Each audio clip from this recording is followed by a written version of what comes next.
Well, these are the latest visuals that we're getting of Secretary of State Marco Rubio arriving in Kolkata. Now, we understand that ahead of the visit, Rubio said that US is ready to sell India as much energy as it is willing to pay, and it is significant because Rubio has arrived in India amid a lot of conflict. Given the West Asia, the tension remains persistent and the situation is delicate. US Secretary of State Marco Rubio has just landed in India, and it has come at a sensitive moment in US-India ties. The visit is expected to focus on energy, trade and strategic cooperation. It also comes after months of growing discomfort in New Delhi over several moves by the Trump administration. And now the burden to dispel that discomfort lies squarely on Marco Rubio's shoulders. These are the live visuals we're getting at this moment of Marco Rubio arriving in Kolkata.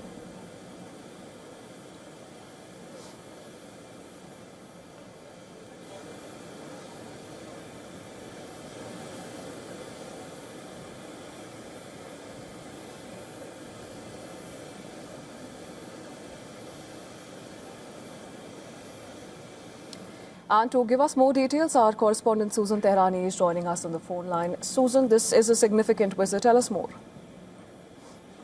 Significant indeed. You know, as Marco Rubio lands in India, it really does seem that the world is watching not a ceremonial diplomatic stop, but more a strategic repair mission between the two countries, really indispensable partners.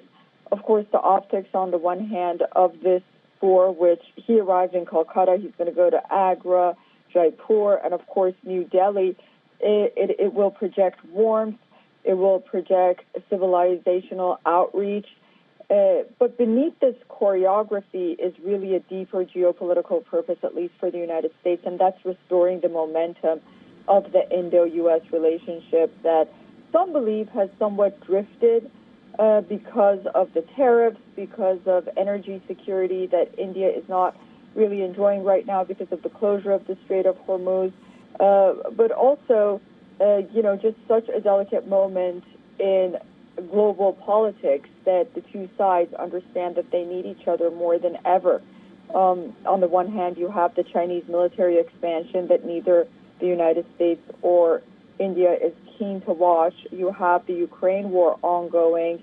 And then, of course, you have the Middle East being in such a volatile state right now. So, yes, the visit officially will focus on energy security, trade, defense cooperation. Of course, the Quad is very important right now. But I think that diplomats in both capitals understand that the larger objective is really political reassurance, for a lack of a better term. But Rubio has to convince India that Washington, of course, still views it as the cornerstone of its Indo-Pacific strategy, and that the two sides are ultimately the two biggest democracies of the world that the world really looks at. So a very noteworthy trip by the Secretary of State at this time. Absolutely, Susan. And we also have with us our Assistant Editor for Foreign Affairs, Siddhant Sibbal. Siddhant, now we understand that the tariffs and also the West Asia conflict, which has projected a United States president, and its closeness to Pakistan, that has also become a topic of concern. And they have certainly caused a strain in India-US ties. And now it will be up to Marco Rubio to undo the damage. What can we expect from the trip? Give us more. Well, it's after months that Marco Rubio is visiting India. Now, it is a 4-day visit. He will be, of course, in Kolkata, going to the Missionaries of Charity, and in Delhi, he will be coming later to meet the Indian Prime Minister. On Sunday, he will be holding talks with the Indian External Affairs Minister, followed by his visit to Agra and his visit to Jaipur. After that, he will be going to Delhi again for the Quad Foreign Ministers meeting. The Quad, in many ways, at one point was the start of the relationship in how India and US, along with Japan and Australia, working together in the Indo-Pacific. But since then, it has many ways lost steam. We know that the summit did not happen last year. This year, there is no guarantee the summit will happen or not. And actually, it hinges on Donald Trump's visit to India primarily. Also focused on the relationship, as Susan rightly pointed out. It is the tariffs, it is the closeness of the relationship between Washington and Islamabad that has been noticed in Delhi. And we know the commentary coming from Washington hasn't been very positive. Donald Trump terming India as hellhole is something that obviously has a societal impact, and this is something that will not be forgotten.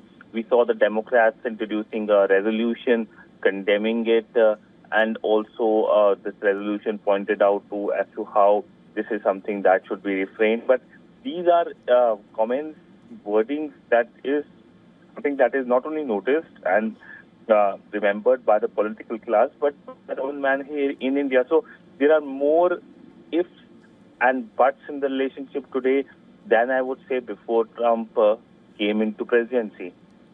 Right, Siddhant, and also talk to us about the energy politics, because we also know that ahead of the visit, Rubio said that US is ready to sell India as much energy as it is willing to buy, and he has described India as a great ally and partner. Well, also his remarks are a part of this broader effort by Washington to reassure India at a time when both sides are trying to manage this new strategic and political differences that have emerged. Well, when it comes to energy, that is something that is part of the conversation. India has important energy from the U.S., and this is something that India has highlighted as well. But in many ways, there is a flip side as well. The sanctions on Iran, long-standing sanctions, have prevented India to buy energy from Iran. The waiver that was given to buy Russian energy has also it's finished now. There is no longer the waiver.